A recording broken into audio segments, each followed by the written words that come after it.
Hello. Today, we're going to talk about the single most important thing that you can do for your health. So let's dive in.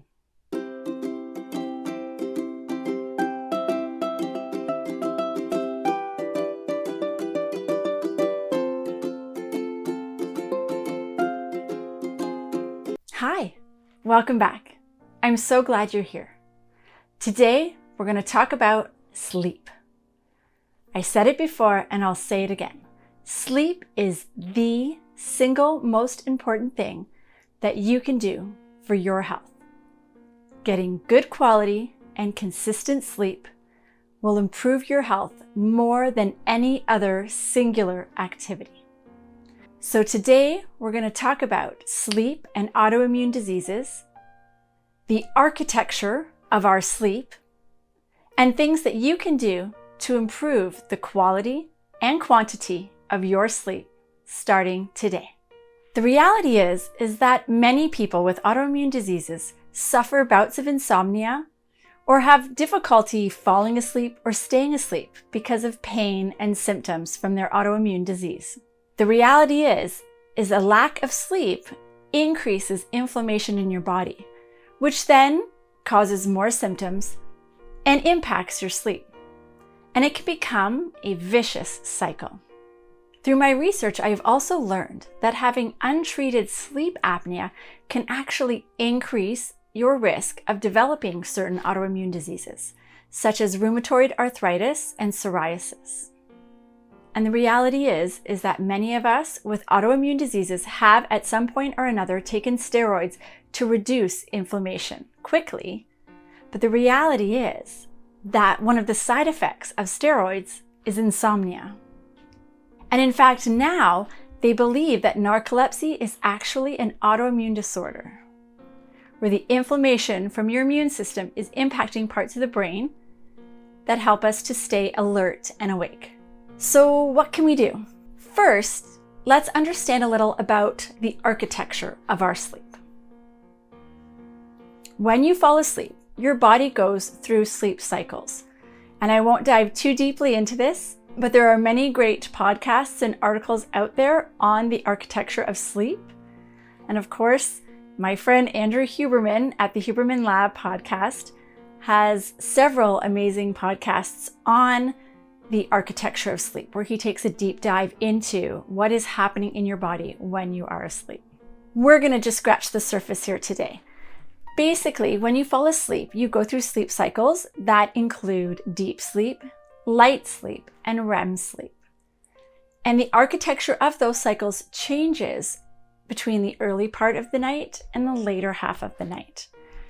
So our cycles usually last around 90 minutes, and ideally you need 4 to 6 cycles per night in order to feel well rested and be able to function at your best the next day. The first cycle of the night is actually the most important. And during that cycle, it tends to last a little longer than the others, usually around 105 to 115 minutes. But what happens in that first cycle is we get a surge of something called growth hormone. Growth hormone is so important for our body. It helps repair and build muscle. And more importantly, it helps to clean out, repair, and promote good functioning of our immune system. And the first cycle of the night is where we tend to see the biggest surge of growth hormone. And then as the evening goes on, the first few cycles will involve deep sleep, which is where that growth hormone and that repair and that immune function repair happens. And in the second half of the evening, we no longer have the deep sleep cycles. We are cycling through light sleep and REM sleep. REM is our rapid eye movement. Many people are familiar with this term. That is often when we wake up from REM is where we will remember lucid dreams. They're often nonsensical, but this part of our sleep is also very important as it helps us to take our learning and things we have seen and store them into our memory. It's also where we take any new learning we've had and we connect it to previous learning. So this is where we are building our creativity and our knowledge and our understanding of things in a more complete way. Our REM sleep is also where we process our emotions, and that helps us with our emotional regulation and our brain development. So now that we understand a little about the cycles of our sleep and what's happening while we are sleeping, let's talk about what we can do to improve the quantity and quality of our sleep. Did you know that every cell in your body has a clock? This is called our circadian rhythm. And that is our body's understanding of the rhythms of day and night. And every function in our body operates around this clock. So every cell has a clock in it. And when certain cells release hormones, when cells rest and repair, all of the functions that happen in our body happen around this clock. Knowing this, we want to do two things. We want to work with our body's clock, and ideally we want to have all of the clocks in all of our cells aligned, meaning they're working together in harmony and they're not on different time zones. The best way to set your circadian rhythm, or to get all of your cells working on the same clock, is to do two things. One, get sunlight in your eyes first thing in the morning. This doesn't work through windows, so ideally you want to get outside without sunglasses in morning sunlight, even for 10 minutes, 10 to 30 minutes, but even just that 10 minutes will help to reset your body's clock. It is letting all those cells know what time of day it is, and they all can reset their clock. So doing this on a regular basis will help ensure that your body's cells are working in harmony. Creating consistent routines around when you go to bed and when you wake up will also help with setting the clocks or the rhythm of your cells in your body. So having a bedtime isn't just for kids. When we go to sleep at the same time consistently and we wake up at the same time consistently, that also helps to set our circadian rhythm and ensures that when we do go to sleep, our body knows exactly what it's going to do and when it's going to do it, meaning that we will get the best quality and quantity of sleep. As I said before, the first cycle of sleep, the first half of the night is so important, but that first cycle is so critical because that is where you get a surge of growth hormone, meaning the most repair, both to our muscles and our immune system, happens in that first 105 minutes. And what sleep studies have found is that if you delay going to sleep by 100 minutes or more, you don't simply shift your sleep an hour or 2 hours later, you miss that surge. So while you can still have cycles of deep sleep and light sleep and REM in the first half of your night, if you've gone to bed later, you miss that surge, that most important amount of growth hormone that does the most repair on our muscles and our immune system. Now, I'm all about the 80-20 rule or the 90-10 rule, meaning that of course we are going to have social events and important things that come up that are worth missing a night or two of that first cycle of sleep. But when we are doing it consistently, or rather when we are not consistently getting that first round of our sleep cycle, that is when we really start to lose the benefits and see the implications. So I always say, with sleep in particular, we try to follow the 90-10 rule. 90% of the time, we are keeping our bedtime and our wake time consistent, even on weekends. And then we have that 10% rule for special occasions and reasons why we may want to sleep in or stay up late. Another way to help with the circadian rhythms is to avoid bright lights in the evening.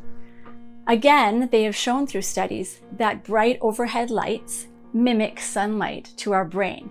And what happens when we are around bright lights, screens that are too close to our face, blue light from screens, bright overhead lights in our home, bright lights in the evening actually reduce the amount of melatonin in our body. And melatonin helps us to feel sleepy and to fall asleep and stay asleep. So we don't want to have things in our environment that are going to reduce our natural levels of melatonin. Now, a caveat about melatonin is that people will often take supplements of melatonin to help them sleep. If you have an autoimmune disease, you really want to be wary of doing that, as it has been shown that melatonin has a tendency to stimulate inflammation. And that is not what we are going for here. Another way to reduce the bright lights or blue lights that you're exposed to in the evening is to check your phone. Most smartphones now have a setting that you can change the blue light to red light in the evening. While it takes a little getting used to, it actually makes a difference on impacting your brain and on the melatonin levels that you have in the evening. You can set it on a timer, or you can simply switch it on when you see that the sun is going down. Now, besides setting our circadian rhythm, there are of course other things that we can do to help improve the quantity and quality of our sleep. And the good news is all of these things, not only do they help your sleep, but they help decrease inflammation and improve your overall health. So these are things that really give you a great bang for your buck. The first is to move your body every day. And of course, it depends on your health level, but ideally doing exercises with weight, whether it's body weight or weights at a gym or in your home gym. Walking like you're late for something for 25 minutes a couple times a week is always great. Making sure you stop eating 2 to 3 hours before bedtime.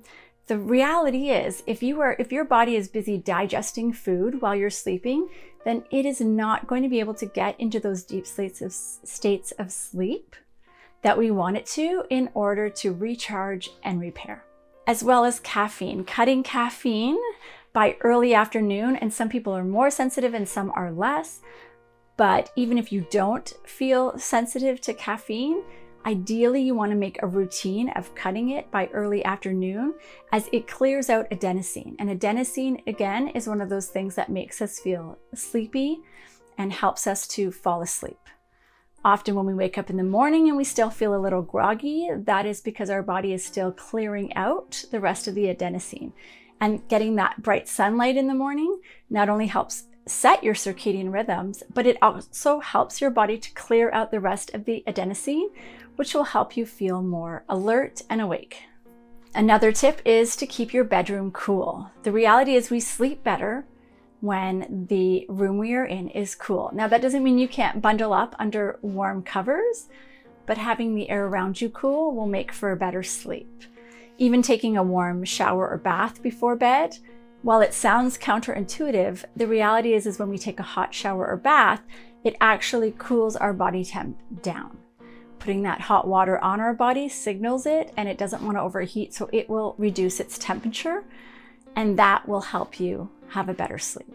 If you have noise around where you live that sometimes wakes you up, then you may want to invest in a white noise machine, or even getting a fan for the bedroom. It helps to cool it down and it gives you that white noise. So it's like a 2-for-1. And the last great tip I have for you today is practicing some calming activities before bed. So thinking about the importance of sleep and wanting to get a good night's sleep, you probably don't want to be watching a horror film or an action movie or show that gets your adrenaline or heart pumping. Things like meditation or yoga, listening to some calm music, even reflecting on your day, practicing gratitude for the things that you had from that day, or journaling, making a list even for the next day of the things that are important that you want to work on, your goals for the next day. So that way you can get them out of your head and on a piece of paper, and that will leave you free to relax into a great night's sleep. And in case that wasn't enough, one of the best markers of neurological health as we get older is having a consistent bedtime. So hopefully you've gotten lots of great actionable tips today, and you can start having your best night's sleep starting tonight. Until next time, stay healthy.